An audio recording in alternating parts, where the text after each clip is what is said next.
Salut tout le monde, c'est Adou. Aujourd'hui, on passe en revue les nouvelles wings de Takoun, j'ai nommé les V3. Alors je suis content parce qu'elles étaient super attendues ces nouvelles wings de chez Takoun. Beaucoup ont connu les V2, ont évolué longtemps avec les V2 et il était grand temps de découvrir des nouveaux modèles chez la gamme, chez la marque plutôt.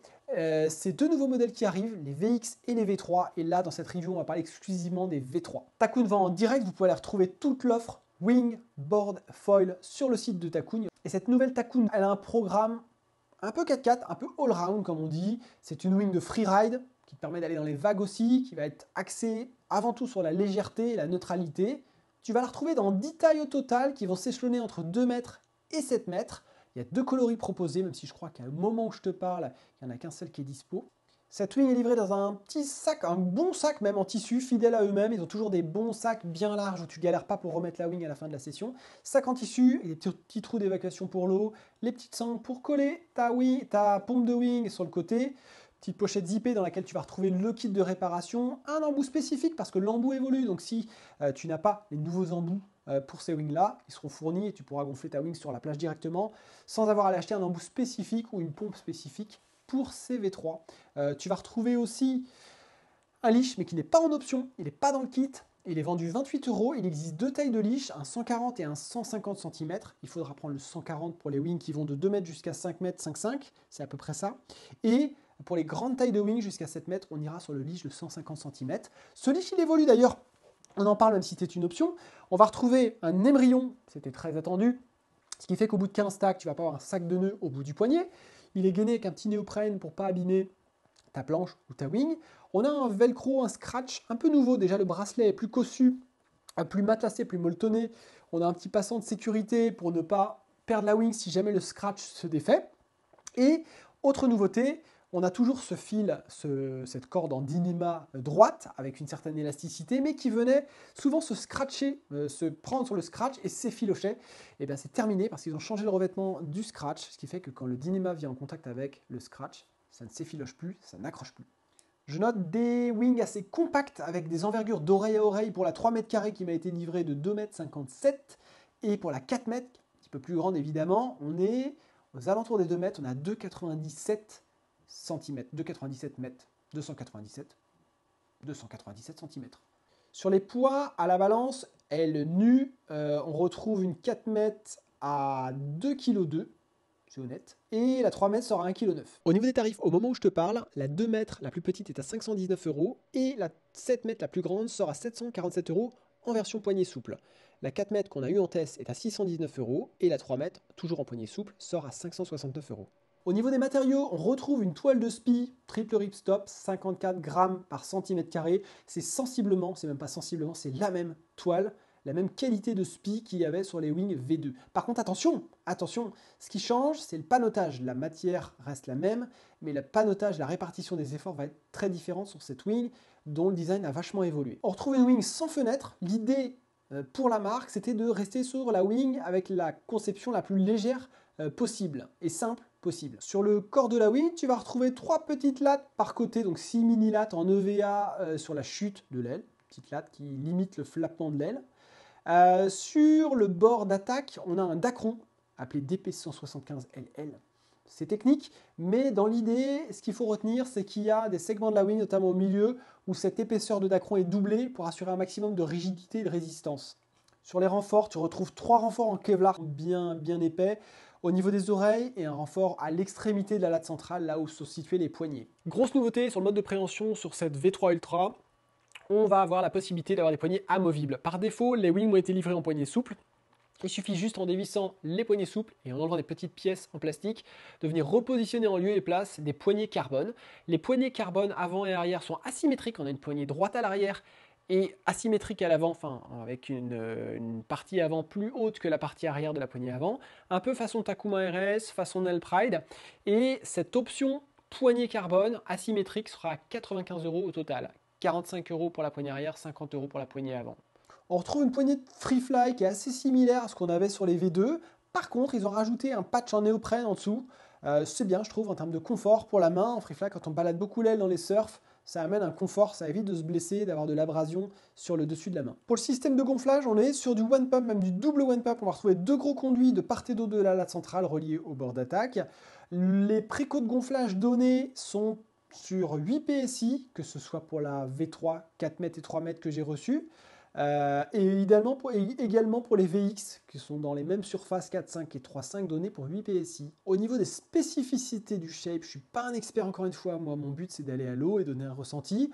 On a une latte en S, là où la latte de la V2 était droite, donc un léger S, qui est moins marqué, attention, que sur la VX, où là on a une vraie latte qui serpente. Ce qu'on va noter aussi, c'est qu'on a un dièdre moins marqué que sur la VX, si je compare un peu les deux wings, puisqu'on parlera aussi de la VX sur la chaîne prochainement. Et l'autre phénomène qui me marque quand je gonfle cette aile sur la plage, c'est qu'elle est compacte. On avait déjà des wings relativement compacts sur les V3. J'ai une impression de compacité supérieure à la VX lorsque je gonfle la VX à côté, bien évidemment, plus d'envergure sur les VX.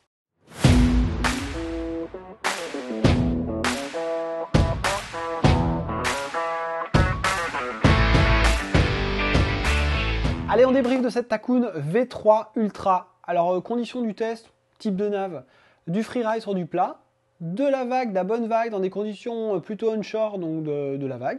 Sur la plage basse, le pumping, c'est le démarrage. Quand on se met à l'eau, j'aime bien démarrer par ça.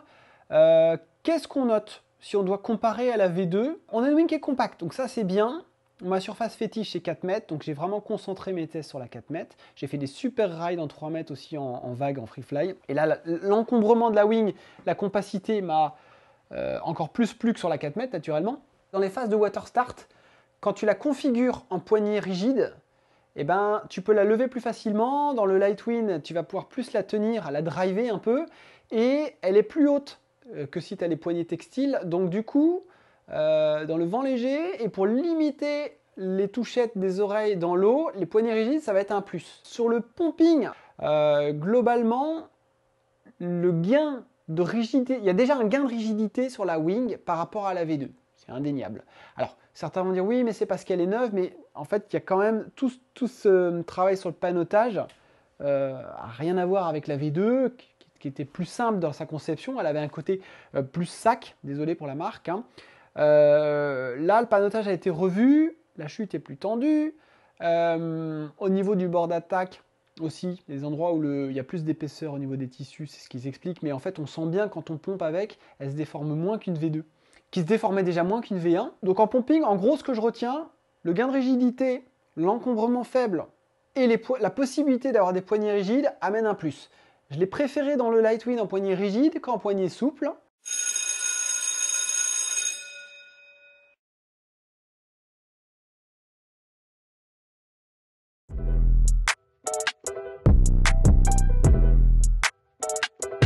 Back in that bag again. Whoa, whoa, yeah, yeah. Hey. Back in that, yeah. Tell them to watch it. Now I ain't talking my pockets. Just know we ain't running out the way that we stock it. If I got it, you got it. If I call it, she sliding. Tell her to mop it. Yeah, I got that on. Then she took that thing off and bring it around. Going at it till I'm on. Put that 90 in a hole. I'm beating it down. I'm back in that bag again. Whoa, whoa. Oh, say less. I'm back in that bag again. Yeah, yeah. Oh, say less. I'm back in that. Yeah. What you doing? Yeah, yeah. I'm back in that. Sur le ressenti premier bord, alors pour la petite histoire, c'est marrant, mais là, un peu avant l'hiver, j'ai renvoyé beaucoup de matos aux marques, matos de test. Donc j'avais encore beaucoup de 4 mètres dans mon garage, mais j'étais à poil sur les 3 mètres carrés. Et il y a eu beaucoup de vent, donc j'étais très embêté. Heureusement, il me restait une petite 2 mètres carrés et j'ai pu rider avec, mais j'étais emmerdé. Et il me restait une 3 mètres, c'était la Takoun V2. Et en fait, je l'ai réutilisée et je me suis vraiment rendu compte qu'il y avait un gap. Du coup, avec ces 3 mètres, avec ces V3 plutôt, il y avait un gap. Il y avait un gap à quel niveau? Déjà au niveau de la stabilité. J'ai trouvé que la V3 en navigation, en ligne droite, était plus stable. Alors ce phénomène un peu d'être vraiment calé et d'avoir une wing qui ne bouge pas dans les claques quand c'est un peu rafaleux, il est intéressant et il est renforcé quand tu es en poignée rigide. Je pense que tu as encore plus ce feeling un petit peu windsurf. Et peut-être que justement, tu n'as pas de mouvement au niveau des poignets, le fait qu'il n'y ait pas du tout de souplesse. C'est toi qui encaisses un peu les variations du vent, les rafales, et je trouve que ça confère à la wing plus de stabilité. Mais sans même parler du type de poignée que tu vas choisir sur cette wing, on a une wing qui est plus stable. Sur l'ergonomie des poignets, alors déjà ce qu'il faut savoir, c'est que c'est très simple de changer de mode de préhension. Donc tu peux vraiment décemment imaginer avoir dans ton sac un set de poignets souples et un set de poignets rigides. Franchement, avec quelques coups de clé Torx, tu peux même faire ça au tournevis ou à la visseuse. Il faut 1 minute 30 pour changer les poignets. Donc ça peut valoir le coup de se dire qu'en fonction des conditions, tu vas changer. Dans les faits, je pense que les gens vont essayer les deux modes de préhension et vont se tanker sur un système, les rigides ou les souples. Il y a des arguments en faveur de l'un, en faveur de l'autre. En tout cas, moi, dans le Lightwind, pour pomper, j'ai beaucoup aimé les rigides. J'ai préféré les rigides. Pour jumper, j'ai préféré les rigides. En free fly, j'ai clairement préféré les souples. En free fly, ou quand ça brasse un peu, ou en petite surface, sur la 3 mètres par exemple, j'ai préféré les souples aux rigides. Parce que je trouve qu'on a une wing hyper légère, hyper simple, pas trop tracteur généralement. C'est des wings qui sont très faciles à gérer parce qu'elles ont une petite surface, donc tu as un jouet, tu as un cerf-volant dans les mains. Donc j'avoue que j'ai préféré la 3 mètres dans des conditions de vague, en poignée souple. Pour aller vite, se mettre des grosses tartines et mettre des bouts de harnais, naturellement la version poignée rigide est plus adaptée, ne serait-ce que pour fixer les bouts de harnais. Et pour vraiment aller vite, ce feeling wish et cette précision dans le positionnement de la main arrière et main avant qui te permet de doser la puissance, je trouve que tu l'as plus avec la version ultra en poignée rigide qu'avec la version ultra en poignée souple. Après attention, Takoun vend un kit bout de harnais, tout ça. Tu peux l'installer sur les poignées souples. Hein. C'est juste que quand tu vas fixer tes sangles, sur une poignée souple, si tu ne serres pas bien fort, naturellement, tu as l'effet un petit peu hamac qui fait que avec la mise en tension, le bout va avoir tendance à glisser, la tâche va avoir tendance à venir se mettre au centre de la poignée, alors que sur les rigides, avec le petit grip intégré, tu vas vraiment pouvoir avoir un réglage très fin de tes bouts de harnais. Donc avantage pour ceux qui ride au harnais, au poignet rigide, clairement. Côté speed, alors c'est marrant parce que je teste en parallèle les VX. Et les VX sont plus rapides, elles sont plus propulsives, elles ont plus ce côté je t'emmène loin en vitesse. Là où la V3 pour moi va avoir plus une conduite freeride, donc cette vidéo sert aussi peut-être d'aide au choix. La VX a plus d'envergure, elle va toucher plus facilement l'eau, donc attention, à surface équivalente, on a une wing qui est plus présente dans les bras, mais aussi au niveau des oreilles, plus proche de la surface de l'eau. La VX va à merveille avec les poignées rigides, je vais la tester avec les poignées souples quand même. Moi, en vague pure, j'ai préférence pour les poignées souples. Donc, c'est bien d'avoir le choix d'avoir les deux. Je pense qu'il y a des gens qui n'auront pas mon avis. Là où la poignée rigide, asymétrique, telle que l'a conçue Takoun sur sa wing, devient intéressante en vague, c'est le principe de la tenue de la wing en tenaille. Là, on est comme sur du Takuma RS, on est comme sur du Nell Pride Fly. Concrètement, quand tu surfes, tu n'es pas obligé d'aller prendre ta poignée de free fly, qui est très bien d'ailleurs. Il y a le patch en néoprène maintenant, donc c'est super confort là-dessus. La finition est vraiment nif. Mais si tu prends juste ta poignée avant, mais sur la partie manche tenaille, en fait, tu as un axe, et je l'avais dit pour la Nell Pride, tu as un axe de pivot. C'est comme si tu tenais une charnière, et ta wing, elle peut tourner autour comme ça. Et ça, quand tu surfes, c'est super bien, parce qu'en fait, tu tournes autour de ta wing, tu as un axe entre les mains, et la prise en tenaille, la prise en mode pistolet, comme disent certains, ça c'est un plus quand tu veux rider dans les vagues en poignée rigide. Et en plus de ça, ceux qui ont un style de nave mixte, qui vont faire de la vague surf, mais en même temps des jumps, c'est le cas des compétiteurs, ça va être intéressant. Parce que du coup, tu as la bonne poignée pour faire des jumps, c'est ce qu'il y a de mieux, la rigide, clairement. Et en même temps, tu peux surfer assez facilement avec quand même. Mais moi, malgré tout, dans mon petit free fly, mon petit niveau de surf, j'ai bien aimé rider les poignées souples et plus encore sur la petite surface que cette année, Takoun m'a envoyé vraiment la 4 mètres et la 3 mètres. Donc c'est super pour pouvoir tester dans des conditions de vent différentes. Donc côté speed pur, la VX est plus rapide. Elle te donne une sensation de vitesse supérieure, mais cette V3, elle gagne de par sa rigidité. Elle gagne en speed un peu. Tu as une wing qui est plus perf que la V2. Bon, ça va dans le sens logique des choses. C'est plutôt normal. Après, je la positionnerai quand même bien encore comme une wing freeride accessible à tous. Tu peux aller taper des grosses vagues avec. Tu peux avoir un usage vraiment fifou avec. Mais ce qui est bien, c'est que si tu es totalement débutant, dans sa config poignée souple, elle va être parfaite. Et limite, si tu progresses, je suis déjà sur le pour qui, pourquoi, mais c'est pas grave, hein. Si tu progresses, tu pourras avoir cet upgrade des poignées rigides que tu peux acheter après. Tu n'es pas obligé de les acheter dès la commande, ça fait ça en moins. Et c'est intéressant parce que ça va redonner un côté perf à ta wing dans l'usage flat, freeride, cruising, speed cruising. Donc je trouve ça assez sympa. Elle reste assez accessible. Pour ceux qui veulent vraiment aller vite, je vous orienterai plutôt sur la VX, clairement, qui va être plus le moteur, qui tire encore plus de l'avant, qui va vraiment avoir cette envie de te tracter, de te projeter vers l'avant. Même si cette V3, elle est plus à tirer de la main avant que la V2 que vous avez connue auparavant. Sur la stabilité en free fly, alors pour moi, la V3 Ultra en poignée souple, c'est vraiment le plumeau. Ils ont minimisé le poids de la wing, il n'y a pas de fenêtre. En version poignée souple, tu allèges encore. J'ai pas fait le différentiel de poids entre la version équipée en rigide, équipée en souple, mais tu as vraiment une plume entre les mains. Quand tu pars sur ta vague, tu lâches ta wing, à aucun moment elle t'emmerde. La seule fois où elle a pu me gêner, et c'est là où peut-être j'aurais pu mettre des poignées rigides, et notamment avec la prise en tenaille, c'est j'étais à Pont-Mahé, la mec du windsurf nantais, et il y avait des conditions onshore. Donc onshore, quand tu descends la vague, ben t'as le vent dans le dos, quoi. J'avais le vent dans le dos ce jour-là, c'était un vent onshore. Et en fait, quand j'allais plus vite que le vent, ben la wing forcément avait tendance à tomber, elle flottait bien, mais quand j'avançais vraiment, je descendais la vague, je dépassais la vitesse du vent, elle avait tendance à un petit peu tomber. J'aurais eu la poignée rigide en tenaille, j'aurais pu la driver, là, j'aurais pu la tenir, si tu veux, comme ça. Donc c'est là où, en fonction des usages, des conditions, des spots, tu vois, que si tu es sur du spot sideshore, comme on a à la boule, banc de sable, casino, la barre, pour ceux qui connaissent, bah là, jamais ta wing va retomber, même dans les conditions de vent light. Si tu es sur du onshore avec le vent qui vient du large, là, la poignée rigide va peut-être être intéressante. Donc voilà, mais globalement, moi, j'ai kiffé en poignée souple, dans la wing dans son plus simple appareil, j'ai trouvé qu'elle était top. Et on a progressé, les V2 étaient déjà relativement neutres, hein, mais on est sur quelque chose de super neutre en free fly. Là, si tu veux vraiment oublier ta wing, tu l'oublies complètement, et je trouve que tu l'oublies plus encore en poignée souple. Ce bon point, ce point vert en free fly, il vient s'agrémenter de l'envergure qui est vraiment compacte, et ça va te pair, c'est-à-dire que si jamais ça bouge un peu, parce que tu l'as fait bouger ta wing, et ben, les oreilles vont très peu toucher l'eau. Donc là-dessus, bon, bah, c'est bien, on est sur un format compact, léger, très neutre. Donc pour moi, c'est du validé. Si tu veux l'utiliser en mode surf, c'est le bon modèle. Plutôt que la VX, qui est du reste très neutre, j'aurais tendance à privilégier cette V3. Plage haute, vent fort. Alors là, c'est intéressant, parce que j'ai récemment re-ridé la V3 en 2 mètres, et la V3 Ultra volontairement configurée en poignée souple, pour aller au bout des choses.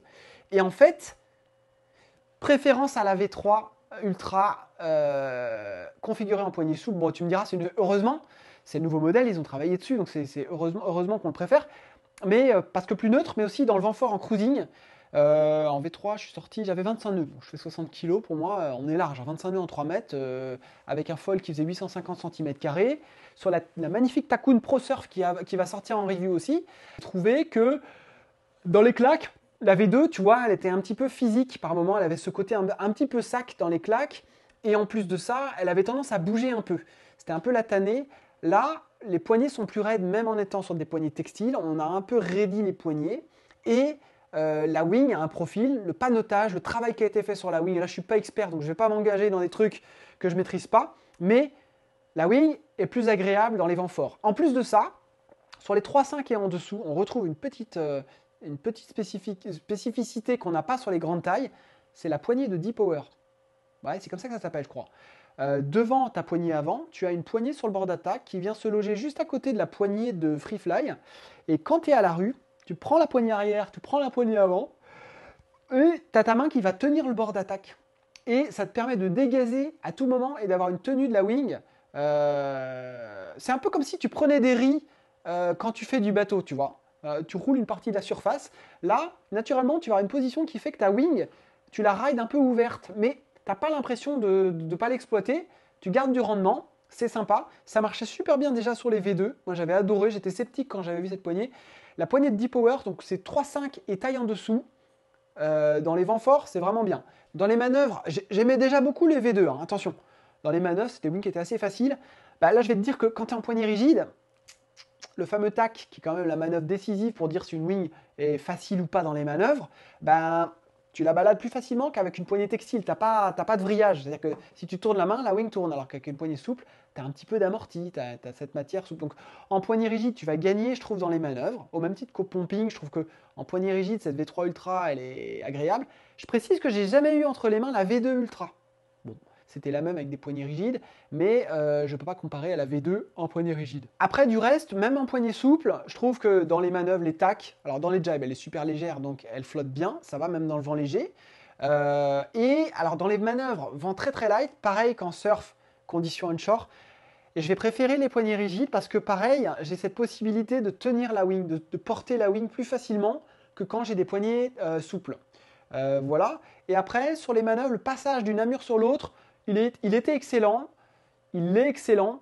Il y a des wings que j'ai en référence là-dessus. Je trouve que les duotones sont très bien, les values sont très bien. Là, c'est du même niveau, quoi. C'est-à-dire que vraiment, si tu arrives pour faire ton tac et que tu n'as pas suffisamment loffé, tu n'es pas remonté suffisamment au vent, tu mets la wing au-dessus de la tête, elle va passer quand même. Alors que tu as des wings qui nécessitent vraiment que tu ailles vraiment au vent, au vent, au vent. Si tu passes la wing trop tôt, tu butes dans un mur. Easy pour les tacs. Donc pour quelqu'un qui progresserait, qui serait dans les phases d'apprentissage des manœuvres, cadeau, il n'y a pas de souci à ce niveau-là. On est dans la catégorie des wings vraiment easy. Hey, where you going? Hey, back in that bag again. Don't bring me around your friends. You know that I'm bagging them. Request me on Facebook, no, I ain't adding them. Positions I had her in. Hit from the back, that was splattering. Calling her friend, tell her pull up. Word, let's make it a gathering. They loving that baby, nah, I'm Matic now, but she loving the splash again. I just be cashing in her buns, just like a wedding, I'm crashing in. Hundreds on hundreds, I'm moving and grooving. She wanna cut up, I'ma slash again. Buckets on buckets, I'm switching edition. Back in my bag, going back again. I feel like Aladdin, yeah. I'm on the carpet, flying through orbits, ain't doing no talking. Wow. They on my body as soon as I walk and be stalking. They loving the drip, they think I'm a force, it gotta move cautious. Back in my duffel, I'm working a double like I'm in the office. Est-ce que c'est une révolution? Non, pas forcément. Par contre, pour quelqu'un qui vient d'une V2 et qui veut passer sur une wing améliorée en tout point de vue, avec en plus les poignées rigides et qui n'est pas passé par la case V2 Ultra, là il y a un gros gap. Il y a quand même un gros gap. L'upgrade se justifie. En plus, je pense qu'il y a pas mal de gens d'entre vous, il y en a pas mal qui ont eu les V2 et qu'on essaie de traîner parce que les V3 sortaient pas, qui ne sont pas forcément passés sur une autre marque. Il y en a peut-être qui sont passés sur d'autres marques, peu importe. Voilà, l'achat sera justifié parce que vos V2 doivent commencer à être un peu cramés. Voilà, il y a quand même une usure, les V2 commencent à dater un peu, donc on va avoir plus de rigidité, ça c'est bien, un peu plus neutre en free fly. La wing se tient mieux dans les vents forts, on a cet ajout des poignées souples rigides. Le fait qu'elle soit plus rigide, alors tu vois, les gros gabarits sur la V1, je leur aurais déconseillé. Sur la V2, déjà, on avait des wings beaucoup plus rigides. Malgré tout, certains pouvaient encore se plaindre d'avoir des wings pas suffisamment rigides. Je ne sais pas comment ils les gonflaient. Moi, j'ai trouvé que l'upgrade sur les V2 était très, très, très notable sur la rigidité. Sur les V3, on gagne encore en rigidité. Toutes les marques travaillent sur la rigidité. Là, je pense qu'on peut décemment conseiller la wing Takun V3, quel que soit ton gabarit. Même un wing de 90 kg, s'il la gonfle bien, il n'y a pas de souci. Il va avoir suffisamment de rigidité, le tout étant de choisir la bonne surface. Sur les surfaces, pour qui, pourquoi, prenez les mêmes surfaces que vous prenez habituellement. Il n'y a pas de gap, on n'est pas sur de la wing surpuissante, on n'est pas sur de la wing trop neutre, on est sur quelque chose d'assez standard par rapport à ce que j'ai l'habitude de voir. Tu as des marques, les anciennes Ridin étaient très péchues, N6 très péchues, les Takuma d'avant étaient très péchues avant la RS. Les duotones sont dans la norme. Je trouve que la Takun, un peu comme les Vayu, c'est des wings qui sont vraiment dans la bonne plage annoncée par rapport aux surfaces affichées. Et enfin, dans les usages, toujours dans le pour qui, pourquoi, si tu veux aller vite, te mettre des tirs et au harnais, prends plutôt la VX. Intéresse-toi à la VX. C'est une wing qui est très intéressante, qui a de la speed. On la passe en review en ce moment, donc il y aura la vidéo aussi. Si ton truc, c'est une wing à bon prix, bon, la VX, c'est pas très cher non plus, mais vraiment super prix, tu veux une wing super light, que ton kiff, c'est le surf et le surf et le surf avant tout. Tu veux un truc qui s'oublie, qui soit compact en envergure, le plus léger possible, la V3 va te plaire. Après, reste à déterminer si tu fais aussi du freestyle, des jumps, que tu veux rider au harnais, voir si tu vas avoir besoin des poignées rigides ou pas. Et après, c'est aussi une question de goût. Tu as des gens qui ne peuvent plus repasser à des souples parce qu'ils ont eu entre-temps des wings d'autres marques qui sont rigides, ils y ont goûté, ils adorent. Donc là, ça reste très personnel, c'est pas à moi de dire ce qui est mieux ou moins bien. Je vous ai juste décrit par rapport à mes usages, là où j'ai préféré les poignées souples et là où j'ai préféré les poignées rigides. Bon, en tout cas, c'est un bel upgrade. Pour conclure, on a une wing qui a progressé sur beaucoup de points. On va avoir une gamme en plus assez complète avec la V3 et la VX, avec des usages qui sont assez différents, et j'essaierai dans la review de la VX de la positionner par rapport à la V3, au même titre que je l'ai fait pour la V3 par rapport à la VX. Il y a des nouveautés qui arriveront dans l'année aussi sur les Wings, c'est sûr, avec Takun. Je vous en dis pas plus. Profitez de vos sessions, allez rider. C'était Adu, bye bye.